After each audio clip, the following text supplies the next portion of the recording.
Salut YouTube, salut tout le monde. Aujourd'hui une vidéo qui me tient à cœur, qui a vraiment été un gros changement dans ma vie de tous les jours. Ça va être, on va parler budget, on va parler gestion de finalement ces dépenses personnelles, comment je gère mon budget au quotidien et comment ça a un impact finalement sur mon investissement en bourse et de manière générale sur toute ma vie tout simplement. Je trouve que c'est vraiment quelque chose super important. Et aujourd'hui, je voudrais voilà, vous partager un petit peu comment moi je procède. C'est pas la méthode absolue, encore une fois, c'est ma méthode à moi, c'est ma méthode personnelle que j'ai mis en place avec ma conjointe, ma femme, pour notre vie de famille, pour notre foyer. Mais ça me permet voilà, de mon côté d'avoir une prise de conscience, de connaître les choses et de pouvoir justement après être capable de piloter, d'arbitrer et de prendre des décisions en étant conscient des choses. C'est vraiment ça le plus important, c'est que il faut à un moment donné prendre conscience que ses dépenses personnelles, son budget, je veux dire, on se casse tous la tête à travailler au quotidien pour essayer voilà, de gagner sa vie, de pouvoir se loger, se nourrir, prendre soin de ses proches, de sa femme, de son conjoint, de ses enfants, d'essayer de partir en vacances. On se casse la tête à avoir un job et à travailler au quotidien, tous les jours, pour gagner un salaire, pour gagner un revenu. Et je trouve que derrière, il faut essayer, tout simplement, encore une fois, d'optimiser, de comprendre et de voir comment on dépense cet argent qu'on va durement gagner. Et souvent, moi, c'est quelque chose que je vois. Souvent, dans mon entourage, les gens ne font pas forcément cet exercice-là. Et souvent même, on a l'impression, quand on fait cet exercice-là, de mesurer les choses pour tout optimiser, encore une fois, on a l'impression de passer pour un fou un peu. Mais voilà, je trouve que c'est important et je voulais vous montrer un petit peu comment je procède moi au quotidien. En plus, souvent dans mes vidéos bilan, il y a une partie où je vous montre un petit peu ce fichier-là, mais sans vous avoir un petit peu expliqué un petit peu la genèse ou le point de départ ou comment on procède au quotidien. Donc je trouve que c'est important voilà, aujourd'hui de faire une vidéo là-dessus, sur comment je gère mes finances au quotidien. Donc du coup, voilà, on va enchaîner tout simplement. Je voulais vous montrer un petit peu comment moi je procède, comment ça a un impact finalement également sur mon investissement en bourse, parce que finalement, cette gestion de budget va découler tout simplement ce que j'alloue à mes dépenses quotidiennes, ce que je vais allouer à mon épargne de précaution, ce que je vais allouer tout simplement à mon investissement. Et finalement, en faisant cet exercice-là, on va pouvoir, encore une fois, prendre des décisions et piloter en bonne conscience, finalement, en bonne compréhension des choses et en sachant, finalement, presque où chaque euro va. Hein. Je ne dis pas qu'il faut être à l'euro près, mais encore une fois, faire l'exercice et avoir des repères et savoir comment on dépense, ça va nous permettre par la suite d'optimiser les choses. Du coup, je voudrais faire un exercice qui est complètement nouveau sur la chaîne. Je ne sais pas ce que ça va rendre, mais je voudrais voilà, tout simplement vous expliquer un petit peu comment on procède au quotidien avec ma femme, dans cette gestion de dépenses personnelles, dans cette gestion de notre budget.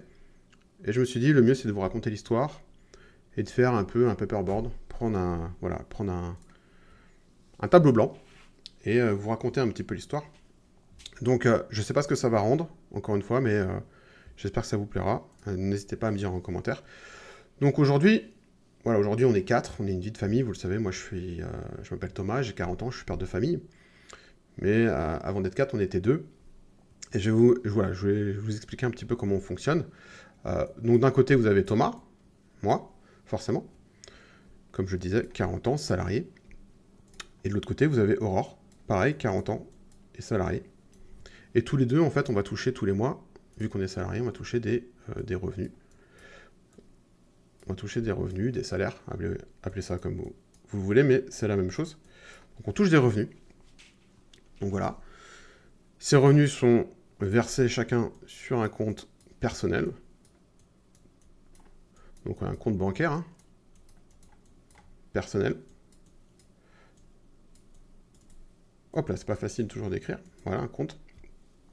Et voilà comment ça se passe. Et donc du coup, à un moment donné, forcément, tout simplement, on est ensemble, on est en couple, on a une vie de couple. Et donc du coup, on va avoir des charges de vie communes, tout simplement. Loyer, bouffe, vacances, voiture, essence, électricité, eau. Bref, je pense que vous vous voyez un petit peu le paysage. Et donc, du coup, forcément, ce qu'on a fait, c'est qu'on a ouvert un compte commun. On a ouvert un compte commun. Et sur ce compte commun, on va tout simplement vouloir s'en servir pour payer toutes nos dépenses de vie de couple. Donc quand je dis toutes nos dépenses de vie de couple, ça veut dire qu'on a chacun des dépenses personnelles qui vont être des kiffs, des loisirs, des vêtements, des restos, quand on ne fait pas un resto ensemble, du sport, nos forfaits téléphoniques. Elle a le droit de choisir le forfait qui coûte 50 € si elle veut, c'est elle que ça regarde. Donc forcément, chacun de notre côté, on a également nos dépenses personnelles. Donc ça, c'est nos dépenses personnelles. Je vais appeler ça comme ça. Dépenses personnelles. Et ça, finalement, chacun le gère comme il veut. Mais ici, sur notre compte commun, encore une fois, je le répète, c'est vraiment ce qui va servir à notre vie de couple. Et aujourd'hui, à notre vie de famille avec nos 2 enfants. Donc du coup, comment on a procédé? Tout simplement, donc on a ouvert un compte commun. Et en fait, au début, voilà, si vous ne faites pas cet exercice-là, de traquer vos dépenses, il va falloir commencer à traquer vos dépenses pour savoir finalement comment vous dépensez votre argent au quotidien. Et forcément, on va dire qu'il y a des charges qui sont un peu fixes. Qu'est-ce que j'entends par charge fixe? Ça va être des charges, le loyer. Souvent, le loyer, ça reste le même à un certain moment. Vous allez avoir vos factures Internet, votre facture EDF, votre facture d'eau, même s'il peut y avoir des régulations. Il y a des charges communes qui tombent tous les mois. Donc ces charges communes, il faut les lisser. Ça va vous donner un montant. Et de l'autre côté, il y a également vos dépenses de couple, de vie de famille, si vous avez des enfants. Et donc du coup, ça aussi, il faut les noter. Donc vous pouvez aller au resto en famille, vous pouvez partir en vacances en couple et en famille, vous pouvez faire du sport en famille, des activités, aller au cinéma, bref, vous avez compris le délire. Et donc du coup, encore une fois, tout ce qui va être sur ce compte commun sert à payer nos dépenses de vie de famille. Et donc du coup, il va falloir traquer. Chaque mois, il faut faire cet exercice-là. Moi, ma femme, elle est très forte là-dessus. Elle a sur son téléphone, sur son PC, elle traque tout, avec des posts, vous savez, comme je disais tout à l'heure, charges, loisirs, sport, activités, école, enfants, bref. Elle liste tout, elle a fait ses petits tags qui lui vont bien, qui lui correspondent. Et elle a réussi à faire finalement ce travail de tracking et qui lui permettent aujourd'hui de prendre conscience de comment on dépense notre argent. Parce que cet exercice-là, encore une fois, il est vraiment important à faire pour comprendre comment vous dépensez votre argent et avoir conscience et connaissance des choses. C'est pas un exercice pour vous priver, hein.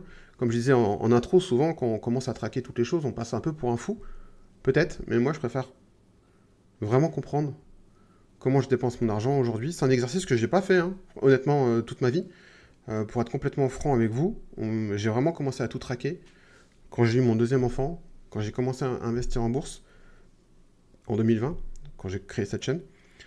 Parce que forcément, ma vie, avant j'étais tout seul, on est 4, je suis père de famille, il faut prendre ses responsabilités, il faut également être capable de voir si on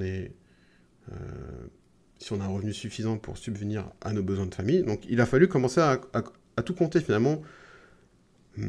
Être parent, il y a des déclics sur certaines choses. Moi, ça a été le déclic sur le côté responsable de mon budget, responsable de dépenses personnelles, responsable aussi sur mon investissement, sur mon épargne. C'est vraiment les enfants qui m'ont mis un petit coup de pied aux fesses et qui m'ont vraiment fait prendre conscience de ces choses-là. Donc du coup, il faut faire cet exercice tous les mois. Au début, si vous ne l'avez jamais fait, ça va être un peu chronophage. Je ne vous le cache pas, mais après, ça va. Une fois que c'est parti, vous êtes sur des rails et ça roule tout seul et vous allez pouvoir piloter un petit peu et arbitrer vos dépenses, chacun comme vous le souhaitez. Parce qu'encore une fois, le but, c'est pas d'être privatif. Le but, c'est d'avoir une connaissance de votre dépense. On se casse le cul à travailler tous les jours pour avoir un revenu. On y passe énormément de temps. Je trouve que c'est dommage de ne pas passer un peu de temps quand même à savoir comment on dépense notre argent et à essayer d'optimiser nos dépenses. Donc, notre compte commun, forcément, on a traqué tout ça au fil des mois. On sait aujourd'hui, dans notre compte commun, déjà combien représentent toutes nos dépenses chaque mois. Combien, finalement, chacun on verse aussi. Parce que nous, comment on procède, c'est que sur ce compte commun, on va tous les deux toucher nos revenus chaque mois. Et de notre revenu personnel, il y a un virement automatique qui part sur le compte commun. Mais il faut également définir ce montant. Alors vous pouvez, je vais prendre un exemple, admettons que vous avez, je sais pas, vous avez 4 000 euros. 4 000 euros de charges communes par mois. Si vous faites un 50-50, bah, ça voudrait dire que chacun ici, vous faites un virement automatique de 2 000 euros. Nous, on n'a pas fonctionné comme ça, parce que forcément, il faut prendre en considération, en tout cas c'est comme ça qu'on l'a vu, le salaire de chacun. Moi, j'ai un salaire qui est plus élevé qu'Aurore, c'est comme ça. Et donc du coup, on a beaucoup discuté, et on est tombé d'accord sur le fait que on faisait pas un 50-50, mais qu'on faisait en fonction de nos salaires, en fonction de la proportion de combien on touche. Du coup, on n'est pas à 50-50. Moi, je verse plus qu'elle, mais en proportion, la part reste la même. Et du coup, pourquoi on est arrivé à ce raisonnement-là aussi, c'est pour qu'elle, de son côté, elle puisse, comment dire, avoir un reste à vivre une fois que tous les virements automatiques sont partis pour notre vie commune, qui soit suffisant pour qu'elle se fasse plaisir, qui soit suffisant pour qu'elle épargne, et qui soit suffisant pour qu'elle puisse investir. Donc voilà, l'idée est vraiment